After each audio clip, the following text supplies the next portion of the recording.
Hi everyone, it's Rosanna, editor of South East London blog, and today I am talking to Lydia Wood, who's a South East London based artist and illustrator, as you'll see behind me, some of her work. So welcome Lydia to the blog. It's nice to have you. It's nice to have you here today. Welcome. Thank you. Yeah, it's good to be here. Yeah, it's quite a nice thing to do on a Saturday, actually. I think just to sit and have a chat. And it's a shame we were just trying to get some images of a pub. Lydia was trying to work it out in the background, but it wasn't working. Quite nice to be in the pub. Yeah, the pub was on me rather than me in the pub, I think. That's funny. It's weird too. Yeah, look, my hand's going in and out. Yeah. So whereabouts do you live? What area? I'm in Catford. Oh, okay. So, well, yeah, like, do you know Blythe Hill Fields? Kind of in between Catford and Norfolk. Yeah. So, but it's fine. My sister lives literally 2 minutes away. She's lived here for like 10 years, but I've only been in Catford for a year now. Where were you before that? Yeah, I kind of like lived all over a bit. I was in kind of Peckham before that, and then Hither Green, so back over this way, and then New Cross before that when I was a student. Oh, so, where were you a student at? At Goldsmiths. Oh, cool. What did you do? Fine art. Oh, right. Okay, great. Yeah. But it's kind of a funny one because I didn't do any drawing at Goldsmiths, like at all. I think like most of my drawing was at school. That was kind of where I did more, I guess, traditional forms of art, drawing, painting, portraiture, things like that. And then I left and went to my foundation course in Leeds. And suddenly I was like, oh my God, like you can do really conceptual things with art, and you can do performance, you could do text and video. Like obviously I knew they existed, but I never knew I'd be interested in it. And so at Goldsmiths, I spent 3 years basically doing performance art, of all things, like, instead of drawing. What kind of stuff? So when you say performance art, I think of acting, drama. Is that?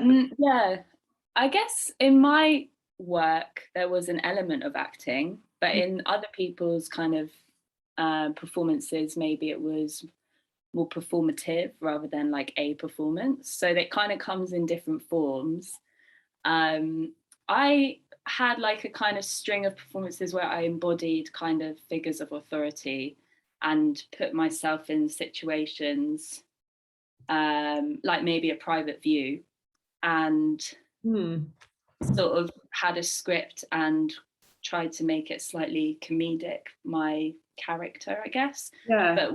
But whilst like genuinely kind of embodying them. So for example, I was a bouncer at like one of my friends' private views in New Cross, and my script was quite like what you would expect from a bouncer, like let me see, or they might initially say bag or something, but I would kind of flip it on its head and say like let me see your left foot, or like something just slightly out of place, but totally in character. So there was this kind of wrong footing, I guess, with like the unsuspecting audience, but not so much that it was like haha, fooled you. It was still kind of like they weren't quite sure.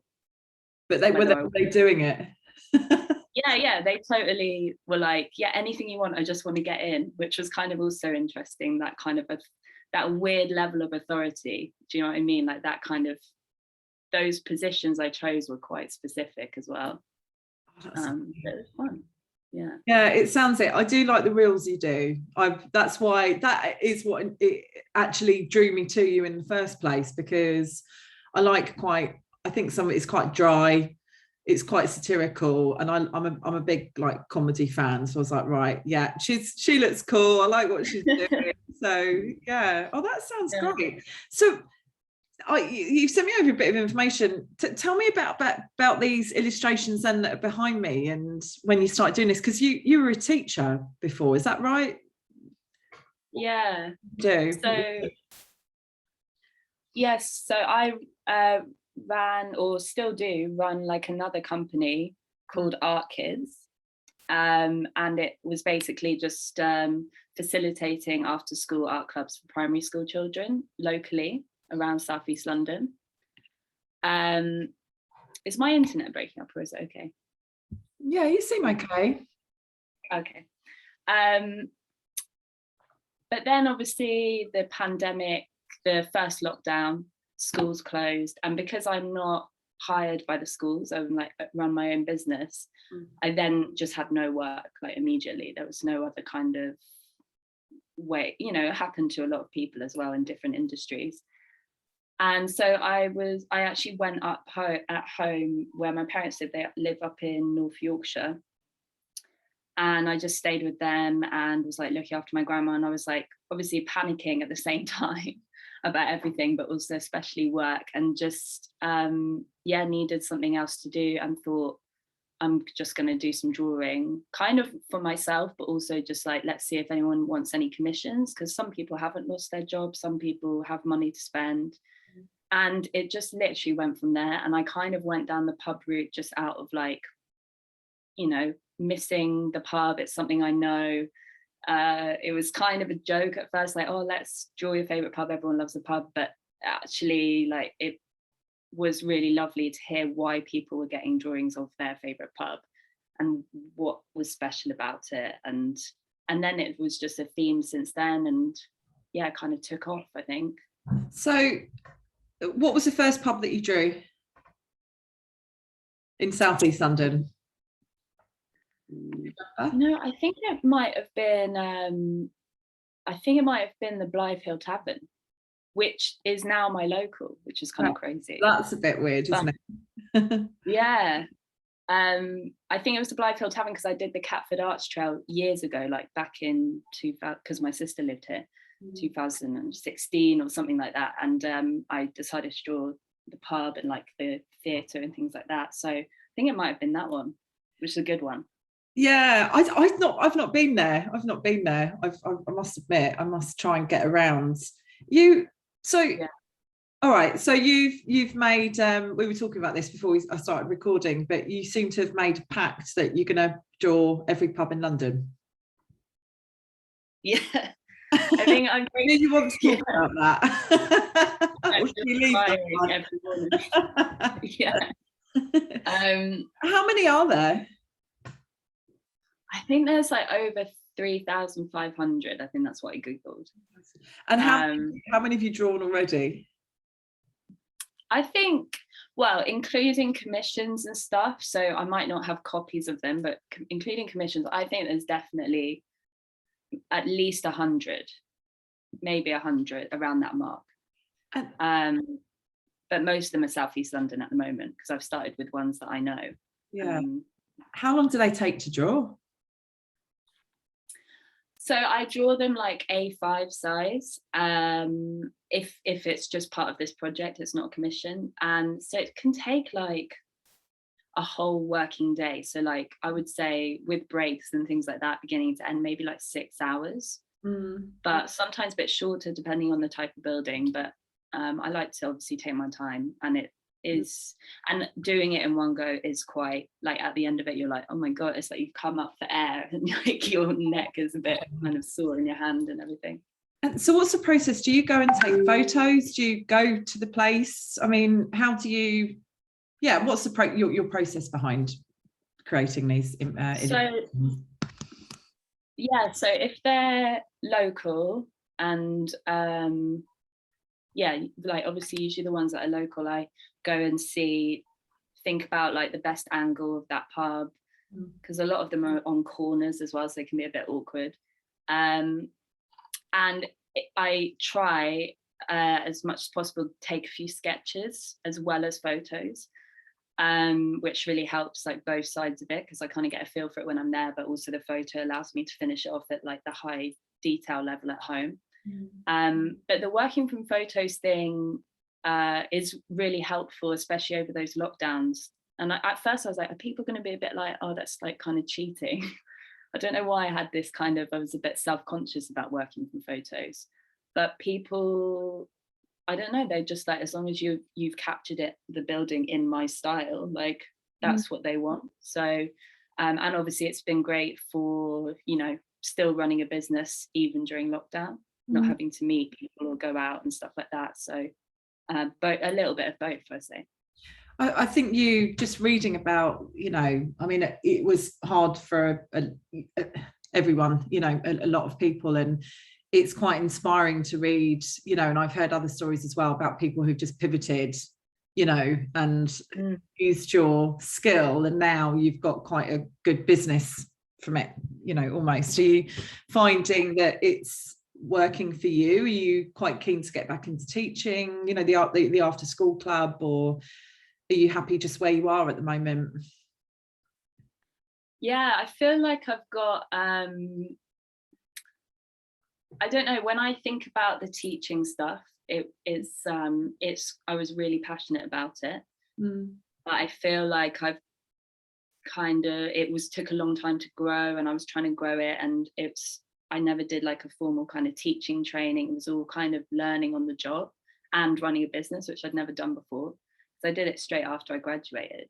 But with the drawing thing, I think because I just feel like I have a really good grasp on it, because it's just what I do. Like the drawing bit is the kind of easy bit, if you know what I mean, and everything else is an additional part of the business. Like maybe I'll teach kind of adults in the future, or putting on shows or markets and things like that. So there's something like about when I think about the drawing that gives me like a kind of buzz. So I think I'm really happy at the moment, but I'm also kind of impatient to grow it more in the new year. Yeah, I've got a lot of ideas. Okay. Cool, that's really exciting. Yeah. Are you a lot of pubs coming to you, have you found, or you know, how recently is it growing? Is it word of mouth, or you said you're on TikTok as well, so you're quite prolific over social media, are you? Yeah, social media has been hugely like helpful. I basically have all of my commission work is through social media. And then it's a word of mouth thing as well. So I've had people say, you know, my friend got a drawing from you, I'd like one, or I bought a few prints of your shop, do you do bespoke commissions, whatever. So like the commission work has come a lot from social media and word of mouth. And then the TikTok, I'm not great on TikTok yet. I want to get better. Like I'm more comfortable with the reels and Instagram. Yeah. But it's an important space. Like I think it can be really beneficial to small businesses if you get kind of discovered by your clientele or whatever. And it's fun. I enjoy making those videos. Yeah, well, you're really good at them. I wouldn't know what it is to be successful on TikTok or not. Is it the number of? I have no idea. I'm not on TikTok. I can't handle one more social media platform, and it would just drive me mad. I can't. Yeah, it's a lot. Yeah. But I get it, you know, for small businesses, it's really important. And if it's working for you, then, you know, yeah, get all over that stuff. Yeah. And also like Instagram I've been on for a long time. So there was less of that surprise of, oh, people are contacting me like strangers through Instagram. Whereas with this TikTok, I made one funny video about drawing all the pubs in London, and it got like over 100,000 views, plays. But that's great. But what was exciting is I got 3 commissions from that. So like that's where it like materialized. Has anyone else done this before? Do you know? Has anyone drawn? Because you know this is a TV story, don't you? You know you're probably going to be on the One show at some point. I don't even know who's on the One show. Who is it? I don't know. I don't know. It's not as good as South East London blog video anyway. This is where it began. I could just see it now. Yeah. Oh God, I've got to do it now. What are you gonna Yeah. I'm just going to think about it for the next 10 years. No, that's my other question. How long will it? Have you worked this out? How long it's going to take you? Well, yeah, someone on TikTok said if you did one, I just believed her maths because maths is not my forte, but she said if you drew one pub a day, it would take like 10 years. That's right, man. And it takes you about one day. Yeah. Okay. But then I was like, yeah, I'm not going to be drawing one a day. No, you're not. Yeah. You're gonna need But to maybe I just have to do smaller ones. Or yeah. God. So come on, right. It's been lovely chatting to you. I think I'm going to need to wrap it up in a little bit. Tell me about where you're going to be over Christmas, because there's lots of Christmas markets going on in South East London, aren't there? So where are you going to be and where can people find you? Yeah, so I'm going to be at Dulwich College Christmas market, which is really big, but it's my first year, so I'm quite excited about that. It will be new for me. That's on the 28th, Sunday the 28th of November. Mm-hmm. The 27th of November, so the Saturday, I'm going to be at Camberwell Arts Market, which was always really good. On the 4th of, this one's exciting, on the 4th of December, I'm actually having a open flat art show and sale at my flat in Catford. So people can like RSVP if they really want to come, and I can send them the address and some more information. And that's with a couple of other local artists. And then December the 10th, I'm going to be at Pecksmas, and December the 11th, I'm going to be at Brockley Christmas Market. Oh, that's lovely. There's so many. I love all the Christmas markets around here. They're really just nice and cozy. It's quite a nice time of year, isn't it? Oh, well, I wish you loads of luck. And yeah, I do like your question. So when we do a spotlight on artists, I always ask who people's fantasy dinner guests will be, and you've selected the whole cast of Peep Show in character. I think that's really cool. I think it would be like the worst and the best thing to happen. So it's just I like on that show. I just like the way you said in a full character, and it got me thinking. And I'm just wondering, I really like League of Gentlemen. And can you imagine having that lot around the table? I mean, that would be quite funny, wouldn't it? God, just weird. I love them. I love it. All right, Lydia, look, thank you so much, and I wish you luck with everything, and keep in touch. And guys, if you want to get hold of Lydia and you've got a pub that you want us to draw, you know where to contact. Give me the inspiration. Thank you so much. Oh, pleasure. Well, I'll speak to you, and we'll chat on social media, and I'll speak to you soon. Thanks, Lydia. No worries. Bye.